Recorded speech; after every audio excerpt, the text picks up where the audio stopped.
നയരാഹിത്യം അദ്ദേഹത്തിന് തോന്നാം. കാരണം അദ്ദേഹത്തിന്റെ നയമല്ല ഞങ്ങൾ നടപ്പാക്കുന്നത്. ഇത് പുതിയ ഗവൺമെന്റിന്റെ നയമാണ് നടപ്പാക്കുന്നത്.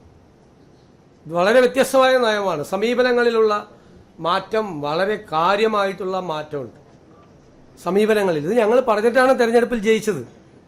ആ നയങ്ങൾ മാറ്റമുണ്ടാവും. ഗവൺമെന്റ് തുടർച്ചയാണ്. ആ തുടർച്ചയായിട്ടുള്ള പദ്ധതികൾ ഗവർണറുടെ പദ്ധതികൾ പ്രഖ്യാപിക്കേണ്ട ആവശ്യമില്ലല്ലോ.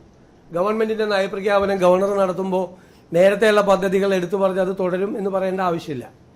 പിന്നെ കിഫ്ബിയെ സംബന്ധിച്ച് ഈ ഗവൺമെന്റ് പഠിച്ചുകൊണ്ടിരിക്കുകയാണ്.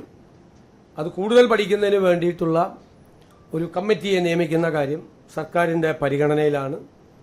അതുകൊണ്ടാണ് ഇന്ന് ബോർഡ് യോഗം കൂടി പല അജണ്ടകളും മാറ്റിവെച്ചു. കാരണം തീരുമാനങ്ങൾ എടുക്കാൻ ഒരു നയപരമായ തീരുമാനം അക്കാര്യത്തിൽ എടുത്തതിന് ശേഷം ഇപ്പോഴത്തെ കിഫ്ബിയുടെ അവസ്ഥയും അവിടെ നടക്കുന്ന കാര്യങ്ങളും എല്ലാം കൃത്യമായി പരിശോധിച്ച് വേണ്ട രീതിയിൽ കിഫ്ബിയെക്കുറിച്ചുള്ളൊരു തീരുമാനം ഉണ്ടാവും.